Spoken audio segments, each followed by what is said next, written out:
உயிர்களின் இறப்பு என்பது எதன் அடிப்படையில் இருக்கும். ஸ்ரீமன்னாராயணன் கருடாழ்வாரிடம் ஒருவர் இறந்த பின்பு அவருடைய உடலில் இருந்து பிரிந்து சென்ற ஆன்மா என்னென்ன துன்பத்திற்கு ஆளாகுகின்றது என்பதை பற்றியும் அந்த துன்பத்திற்கு என்னென்ன காரணங்கள் என்பதை பற்றியும் எடுத்துரைத்துக் கொண்டிருந்தார். இவை யாவற்றையும் கேட்டுக்கொண்டிருந்த கருடாழ்வாருக்கு மென்மேலும் மனதில் ஐயங்கள் தோன்றின. அதாவது ஒருவர் உலகில் பிறக்கின்றார் எனில் இறப்பு என்பது அவருக்கு எதன் அடிப்படையில் நிர்ணயம் செய்யப்படுகின்றது என்பதை பற்றி அறிந்து கொள்ள அவருடைய மனம் ஆவல் கொண்டது. தன் மனதில் இருந்த ஐயத்தையும் தனக்கு ஏற்பட்டிருந்த ஆர்வத்தையும் ஸ்ரீமன்னாராயணனிடம் கருடாழ்வார் வினவினார். உலக உயிர்கள் யாவையும் காத்து ரட்சித்துக் கொண்டிருக்கக்கூடிய நாராயணரை உலகில் தோன்றும் உயிரினங்களில் சிலகாலம் வாழ்ந்து முடிந்த பின்பு அந்த ஜீவனானது மரணத்தின் வாசலில் நிற்கின்றது. இறப்பு என்பது எதன் அடிப்படையில் உயிரினங்களுக்கு நிர்ணயம் செய்யப்படுகின்றது என்பதை பற்றி எடுத்துரைக்க வேண்டும் என்று வினவினார்.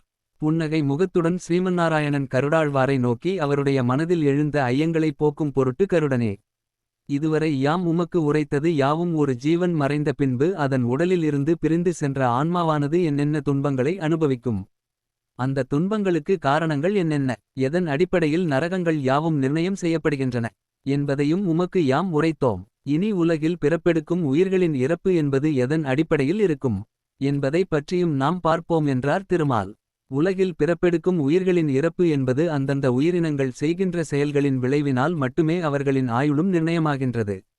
மற்ற உயிரினங்களைக் காட்டிலும் மேம்பட்டு இருக்கக்கூடிய உயிரினமான பகுத்தறிந்து உணரும் தன்மை கொண்ட மனித உயிரினங்கள் வரைமுறையின்றி செய்கின்ற செயல்களினால் அவர்களின் முடிவினை அவர்களே உருவாக்கிக் கொள்கிறார்கள். சட்டத்திற்கு புறம்பாக தொழில்களை செய்து அதனால் லாபம் பல சம்பாதித்தாலும் அவன் செய்த தொழிலினால் துன்பங்கள் அடைந்தவர்களும் ஏராளமாக இருப்பார்கள். அவர்களின் சாபத்தினால் அவர்களின் விழிகளில் இருந்து வருகின்ற கண்ணீரிலும் அந்த தவறுகளை இழைத்தவர்கள் தங்களுடைய ஆயுட்காலத்தை நிர்ணயம் செய்து கொள்கின்றார்கள். யாம் செய்வது தவறு என்று தெரிந்தாலும் அதை தெரிந்தே செய்கின்ற குற்றவாளிகளின் ஆயுட்காலமும் குறைந்து கொண்டே செல்கின்றது. தாம் செய்வது தவறு என்று தெரிந்தே செய்கின்ற பகுத்தறிவாளர்கள் இறந்த பின்பு நரகத்தில் வெகுகாலம் தங்கியிருந்து செய்த பாவத்தின் விளைவாக தண்டனைகளை அனுபவித்துக் கொண்டே இருப்பார்கள்.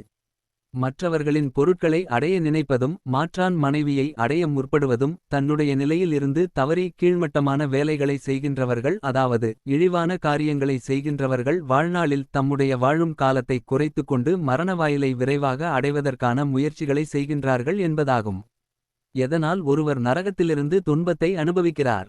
நன்மை தரக்கூடிய எந்தவொரு செயலையும் மற்றவர்களுக்கு செய்யாமல் இருக்கக்கூடியவர்களும், கலையிலும் அறிவிலும் வயதிலும் மூத்தவர்களை மதித்து நடக்காமல் இருப்பவர்களும், இறை சிந்தனை இல்லாமல் இருக்கக்கூடியவர்களும், தெரிந்தே தவறு செய்யக்கூடிய பகுத்தறிவாளர்களும் நரகத்தை சென்று அடைவார்கள். அடுத்தவர்களுக்கு துன்பம் நிலைக்க வேண்டும் என்று நினைப்பதும் குற்றமாகும். அறவழியில் சென்று பொருளிட்டும் தவறான வழிகளின் மூலம் பொருளிட்டுவது, தன்னுடைய சுகத்திற்காக உயிர்களை கொடுமைப்படுத்துதல் போன்ற செயல்களின் மூலம் ஒருவர் இறந்த பின்பு நரகத்தை அடைந்து துன்பத்தை அனுபவிப்பார். கரும சட்டம் என்றால் என்ன? கருடனே, மனிதன் பூமியில் வாழ்ந்து கொண்டிருக்கும் காலத்தில் அவன் கொண்டிருக்கக்கூடிய தேகம் என்பது அழியக்கூடியதாகும். மனிதனின் தேகம் மட்டும் அழிவது அல்ல. உலகில் பிறக்கின்ற அனைத்து உயிரினங்களின் தேகங்களும் அழியக்கூடியதாகும். இந்த தேகமானது உண்பதாலும் அழியும், உண்ணாமல் இருந்தாலும் அழியக்கூடியதாகும். அவரவர்கள் செய்த வினைகளின் பயனை அவரவர்கள் அனுபவித்தே ஆக வேண்டும். அதுதான் கரும சட்டம் ஆகும். கரும சட்டம் என்பது ஒரு ஆன்மா பிறவி எடுத்து செய்யக்கூடிய நல்ல வினைகள் மற்றும் தீய வினைகளுக்கு ஏற்ப அந்த ஆன்மாவின் அடுத்த பிறவி மற்றும் வாழ்க்கை நிலை அமையும் என்பதாகும். இந்த சட்டத்தில் எந்தவொரு இடத்திலும் ஏற்ற இரக்கங்கள் என்பது இருக்காது. கரும சட்டத்தின் முன்னிலையில் அனைத்து உயிரினங்களும் ஒன்றே ஆகும். இந்த கரும சட்டத்தின் மூலமாக ஆன்மாக்கள் பூமியில் வந்து பிறப்பெடுக்கின்றன. அந்த ஆன்மாவினால் செய்யப்பட்ட வினைகளின் பயனாக அந்த ஆன்மாவின் வாழ்க்கை தரமும் அமைகின்றது. அந்த ஆன்மாவினால் நிறைய நற்கருமங்கள் செய்யப்பட்டிருந்தால் பிறப்பெடுத்தது முதல் அந்த ஆன்மாவிற்கு நிலையான வாழ்க்கை அமையும். ஒருவேளை அந்த ஆன்மாவினால் நற்கருமங்கள் எதுவும் செய்யப்படாமல் இருக்குமேயானால் வாழ்க்கை நிலையும் அதற்கு ஏற்றாற்போலவே கரடு முரடாக இருக்கும்.